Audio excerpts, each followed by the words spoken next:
Hi every one.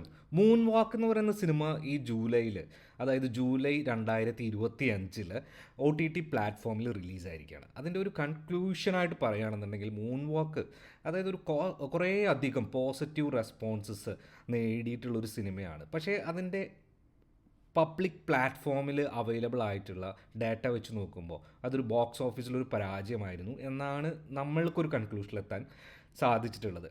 പക്ഷേ അതിൻ്റെ reality എത്രത്തോളം ഉണ്ടെന്നുള്ളത് നമുക്കറിയില്ല. അതിൻ്റെ ഒരു സ്പ്ലിറ്റപ്സിലേക്ക്, അതിൻ്റെ കാര്യങ്ങളുടെ ഒരു സ്പ്ലിറ്റപ്സിലേക്ക് നമുക്ക് പോവുകയാണെന്നുണ്ടെങ്കിൽ അതിനെക്കുറിച്ച് കൂടുതൽ നമുക്ക് അറിയാൻ പറ്റും. അപ്പോൾ എങ്ങനെയാണ് നമുക്ക് അതിൻ്റെ ഒരു സ്പ്ലിറ്റപ്സ് നോക്കല്ലേ. അപ്പോൾ നമുക്ക് അതിൻ്റെ ഫുൾ കാസ്റ്റ് ആൻഡ് ക്രൂ നോക്കുകയാണെന്നുണ്ടെങ്കിൽ ഡയറക്ടർ വിനോദ് AK, അദ്ദേഹം കോഡ് റൈറ്റർ കൂടിയാണ്. അപ്പോൾ അതിൻ്റെ റൈറ്റേഴ്സ് എന്ന് പറയുമ്പോൾ വിനോദ് AK, മാത്യു വർഗീസ്, സുനിൽ ഗോപാലകൃഷ്ണൻ എന്നിവരാണ്. പ്രൊഡ്യൂസർ ലിജോ ജോസ് പുല്ലിശ്ശേരി, നിങ്ങൾക്കറിയാം, ലിസ്റ്റിൻ സ്റ്റീഫൻ, ജാൻസി അഹമ്മദ് എന്നിവരാണ് അത് പ്രൊഡ്യൂസ് ചെയ്തിട്ടുള്ളത്. സിനിമോട്ടോഗ്രാഫർ എന്ന് പറഞ്ഞു കഴിഞ്ഞാൽ Anwar Shah, music director Prashanth Pillai, editors Deepu Joseph, Kiran Das എന്നിവരാണ്. ലീഡ് കാസ്റ്റിൽ വന്നത് അനന്ത് VP, ഋഷി കനിക്കര, സിദ്ധാർത്ഥ്, അങ്ങനെ കുറേ പുതിയ പിള്ളേരെ വെച്ചിട്ടാണ് പടങ്ങൾ വന്നിട്ടുള്ളത്. സപ്പോർട്ടിംഗ് ആയിട്ട് കുറേ പുതിയ കാസ്റ്റൊക്കെ അതിനകത്ത് കൊണ്ടുവന്നിട്ടുണ്ട്. പ്രൊഡക്ഷൻ ഹൗസ് എന്ന് പറഞ്ഞു കഴിഞ്ഞാൽ ആമേൻ മൂവിൻ monastery, magic frames, fire root shows എന്ന് പറയുന്ന പ്രൊഡക്ഷൻ ഹൗസാണ്. ഡിസ്ട്രിബ്യൂട്ട് ചെയ്തിരിക്കുന്നത് മാജിക് ഫ്രെയിംസ് ആണ് കേട്ടോ. അപ്പോൾ അതിൻ്റെ ഒരു പ്രൊഡക്ഷൻ കോസ്റ്റ് ബ്രേക്ക് ഡൗൺ എന്താണെന്ന് വെച്ച് കഴിഞ്ഞാൽ നമുക്ക് നോക്കാം. ഞാനിവിടെ എഴുതി വെച്ചിട്ടുണ്ട്, അത് നോക്കിയിട്ടാണ് പറയുന്നത് കേട്ടോ.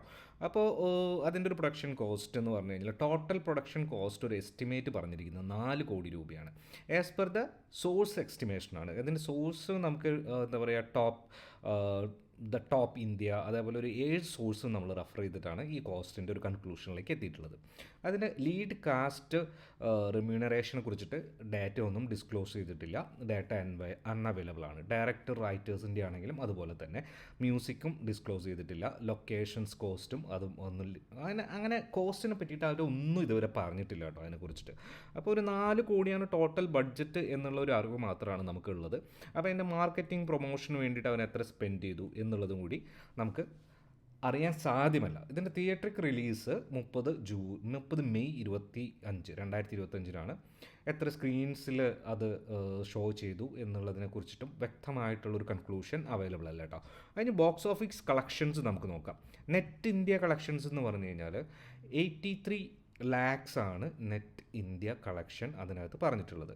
അത് ആസ് പെർ സ്കാൻ ലിങ്ക്, അതേപോലെ TIM ഡാറ്റ എന്നീ പ്രമുഖ സ്ഥലങ്ങളിൽ നിന്നാണ് നമ്മൾ അതിൻ്റെ ഡാറ്റ വെരിഫൈ ചെയ്തിട്ടുള്ളത്. വേൾഡ് വൈഡ് ഗ്രോസ് എന്ന് പറഞ്ഞു കഴിഞ്ഞാൽ 95 ലക്ഷം ആണ് ടോട്ടൽ അവർ പറഞ്ഞിട്ടുള്ളത്. അതിൽ ടാക്സ് എത്ര കൊടുത്തു, എങ്ങനെയാണ് അതിൻ്റെ കാര്യങ്ങൾ, അതൊന്നും ഡിസ്ക്ലോസ് ചെയ്തിട്ടില്ല. OTT പ്ലാറ്റ്ഫോംസിനും അതേപോലെ സാറ്റലൈറ്റ്സിൻ്റെയും റവന്യൂ അല്ലെങ്കിൽ അതിൻ്റെ എത്രയാണ് അതിന് പോയിട്ടുള്ളതെന്നും കൂടി അവർ ഡിസ്ക്ലോസ് ചെയ്തിട്ടില്ല. ജിയോ സ്റ്റാറിലാണ് പടം വരുന്നത് കേട്ടോ. അപ്പോൾ ഇത്രയാണ് അതിൻ്റെ കാര്യങ്ങൾ. 8 ജൂലൈയിൽ ജിയോ സ്റ്റാറിൽ പടം വന്നിട്ടുണ്ട്. അപ്പോൾ ഒരു ടോട്ടൽ ഇൻകം എന്ന് പറഞ്ഞു കഴിഞ്ഞാൽ നമുക്ക് 95 ലക്ഷമായിട്ട് കൺസിഡർ ചെയ്യാം. ടോട്ടൽ എസ്റ്റിമേറ്റ് കോസ്റ്റ് എന്ന് പറഞ്ഞു കഴിഞ്ഞാൽ 4 കോടി. അപ്പോൾ നമുക്ക് അവൈലബിൾ ആയിട്ടുള്ള ഡാറ്റ വെച്ച് നോക്കുകയാണെന്നുണ്ടെങ്കിൽ ഒരു 3 കോടി അവർ ലോസിലാണ്. 3 കോടിയിൽ നമുക്കൊരു OTT, അതുപോലെ സാറ്റലൈറ്റ് റൈറ്റ്സ്, മ്യൂസിക് റൈറ്റ്സ്, അതൊക്കെ നമുക്കൊരു 1 കോടിയോ 2 കോടിയോ നമ്മൾ എടുക്കുകയാണെങ്കിൽ തന്നെ പടം 1 കോടി ലോസിലാണ് പോവാൻ സാധ്യത കേട്ടോ. അപ്പോൾ ഒരു മൂൺ വാക്കിൻ്റെ ഒരു കൺക്ലൂഷൻ എന്ന് പറഞ്ഞു കഴിഞ്ഞാൽ moon walk received very positive critical reception, but it's box office performance was very weak. അങ്ങനെയുള്ളത് ഒരു രീതിയിലേക്കാണ് നമുക്ക് വരാൻ കഴിയുന്നത്. അതുപോലെ തന്നെ ഒരു എസ്റ്റിമേറ്റഡ് ലോസ് എന്ന് പറഞ്ഞു കഴിഞ്ഞാൽ 1 കോടി മുതൽ ഒരു 1.5 കോടി വരെ ഒരു എസ്റ്റിമേറ്റഡ് ലോസ് ഉണ്ടാവും എന്നാണ് നമ്മളുടെ ഒരു കാൽക്കുലേഷൻ. പബ്ലിക് പ്ലാറ്റ്ഫോംസിൽ ഇതിൻ്റേതായിട്ടുള്ള വ്യക്തമായിട്ടുള്ള ഒരു ഡാറ്റ അവൈലബിൾ അല്ലാത്തതുകൊണ്ട് നമ്മൾ ഇങ്ങനെ ഒരു കൺക്ലൂഷനിൽ എത്തുന്നത്. നിങ്ങൾക്ക് എന്തെങ്കിലും അഭിപ്രായം ഉണ്ടെങ്കിൽ നിങ്ങൾ പറയുക. പടം ഞാൻ കണ്ടിരുന്നു, പേഴ്സണലായിട്ട് എനിക്ക് ഇഷ്ടപ്പെട്ടു. ഒരു പഴയ കാലത്ത് ഒരു ഡാൻസിങ് ഗ്രൂപ്പിൻ്റെയും അതുപോലെ തന്നെ മറ്റുള്ളവരുടെയൊക്കെ ആ ഒരു വളർച്ചയും അതിൻ്റെ ആ ഒരു ഗ്രൂപ്പ് നിലനിർത്തിക്കൊണ്ടുപോകാനുള്ള ഫൈറ്റൊക്കെയാണ് പടത്തിൽ പറഞ്ഞു വരുന്നത്. അപ്പോൾ കണ്ടിട്ടുള്ളവർ അവരുടെ അഭിപ്രായങ്ങൾ പറയുക. ഇതിനോട് ഈ ഒരു കാൽക്കുലേഷൻസിനോട് വിയോജിപ്പുള്ളവരാണെങ്കിൽ കമൻറ്റ് ചെയ്യുക. അപ്പോൾ അടുത്തൊരു മൂവിയുടെ ഡീറ്റെയിൽസ് ആയിട്ട് വരുന്നതായിരിക്കും. വണക്കം, ബൈ ബൈ.